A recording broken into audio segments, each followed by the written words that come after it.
हिंदी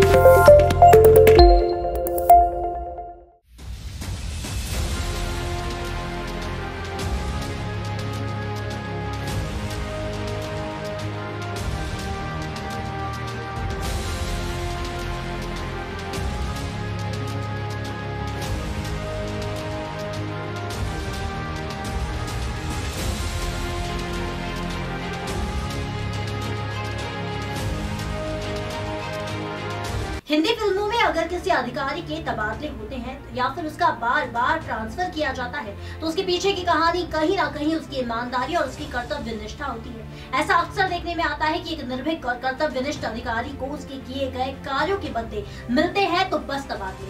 ऐसा ही कुछ देखने में आया है देवास जिले के आबकारी विभाग की छवि बदलने वाले, शासन को अधिक से अधिक राजस्व दिलाने वाले सहायक आबकारी आयुक्त विक्रमदीप सिंह सांगर का रीवा तबादला किया गया है। देवास में पदस्थ सहायक आबकारी आयुक्त सांगर का कार्यकाल शानदार रहा।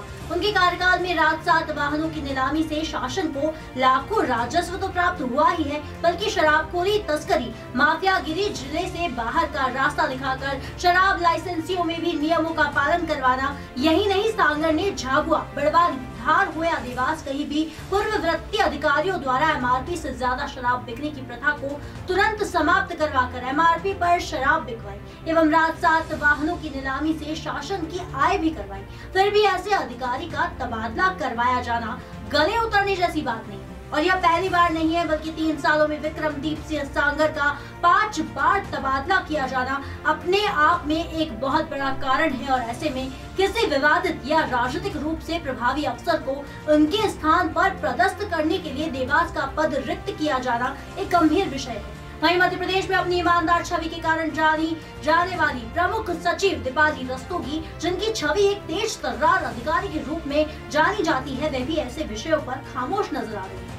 अब ये सोचने पर विवश करता है कि इंदौर से सटे देवास जिले के आसपास सभी मोनोपोली जिले में होने के कारण देवास से कम रेट में यानी एमआरपी के नीचे मोनोपोली जिले में अवैध रूप से शराब फैलाने का खेल और माफिया राज में एक बार फिर से निमंत्रण देने की काव्याद क्या शुरू हो चुकी है। शराब माफियाओं द्वारा भ्रष्ट अधिकारियों को खरीदने से लेकर जिले में पोस्टिंग करवाने का और उसका नतीजा इंदौर सिंडिकेट का एक जीता जागता उदाहरण है। अब देखने में साफ नजर आ रहा है कि सरकार के राजस्व पर डाका डालने वालों की मंशा पूरी ना हो पाने से एक ईमानदार अधिकारी को मानसिक तौर पर तोड़ने की कोशिश की जा रही है। भ्रष्टाचार और सत्ता के मद में लिप्त अधिकारी अब घूसखोरी कर अपने ईमान को बेचकर ईमानदार छवि के अधिकारियों को हटाने और विभाग के दागी अधिकारियों को पोस्टिंग देने का काम कर रहे हैं। अब आप सोच रहे होंगे कि प्रशासनिक अधिकारियों का तबादला तो शासन का विशेष अधिकार होता है, लेकिन जब ये तबादला स्थानांतरण नीति को ताक पर रखकर किया जाए तो खोखले प्रशासन की पोल खुलती नजर आती है।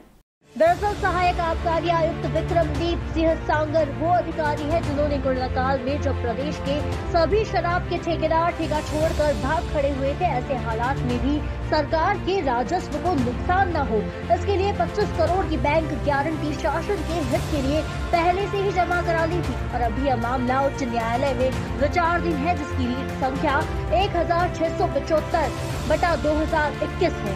यही नहीं, सांगर ने ऐतिहासिक राजस्व प्राप्त करते हुए सरकारी दुकानें भी चलाई। कोरोना काल वो दौर था जब देश गंभीर आर्थिक समस्या से जूझ रहा था। ऐसे में देवास के हालात में किसी से छुपे नहीं थे, लेकिन सांगर ने 25 करोड़ की जो बैंक गारंटी शासन के हित में ली वो मध्य प्रदेश के 90% जिलों में कहीं नहीं हो सकी है, जो कि सुरक्षित है। इसके साथ ही फरवरी 2021 में मार्च से मई तक की अवधि के लिए री-टेंडर किया गया। सबसे बड़ी बात तो यह है कि यह री-टेंडर हुआ है उसमें मध्य प्रदेश में इकलौता ही टेंडर था जिसमें 27 ग्रुप के ई-टेंडर किए गए और यह सभी ग्रुप 27 ग्रुप सरकार द्वारा आरक्षित मूल्य से ऊपर गए थे, क्योंकि राजस्व प्राप्ति के हिसाब से काफी सराहनीय है। विक्रमदीप सिंह सांगर अपनी बैच के सभी अधिकारियों के मुकाबले मध्य प्रदेश के आबकारी संभागीय मुख्यालय के अंतर्गत किसी भी जिले में हर जगह पदस्थ रहे हैं। शहडोल, बदनावर, जलाधार, रतलाम, टीकमगढ़, मुरैना, बालाघाट, झाबुआ, बड़वानी, धार, देवास, उज्जैन और फिर 3 दिन बाद देवास। श्री सागर को उज्जैन से मात्र 3 दिन में ही देवास स्थानांतरित कर दिया गया था। और इतना सब झेलने के बावजूद अब 20 साल की सेवा में उन्हें फिर से देवास से दूर रीवा में पदस्थ किया गया है। प्राप्त जानकारी के अनुसार उनका परिवार इंदौर में रहता है और लगातार स्थानांतरण होने के चलते उन्हें काफी पारिवारिक व मानसिक यातनाएं व संघर्ष भी सहना पड़ रहा है। कहा तो यह भी जाता है कि राजनीतिक द्वेष के कारण उन्हें देवास एवं पूर्ववर्ती जिलों में बेहतर क्रियाकल्प के बावजूद देवास से दूर रीवा भेजा जा रहा है। तो अब सोचने वाली बात यह भी है कि शासन और प्रशासन के नुमाइंदे आखिर कब तक अपनी घूसखोरी और अपने बाहुबल के लिए एक ईमानदार अधिकारी को प्रताड़ित करते हैं और आखिर किस हद तक ये सही है, ये सोचने वाली बात है। अब ऐसे में सवाल तो उठना लाजमी सी बात है कि आखिर कब तक सत्ता और प्रशासन के मठाधीशों के रवैये के चलते एक कर्तव्यनिष्ठ अधिकारी को अपने ईमानदार होने का सिला तबादले से चुकाना पड़ेगा। आखिर कब तक रसूखदारों भ्रष्टाचार में लिप्त अधिकारियों के किए का खामियाजा एक ईमानदार अधिकारी को चुकाना पड़ेगा।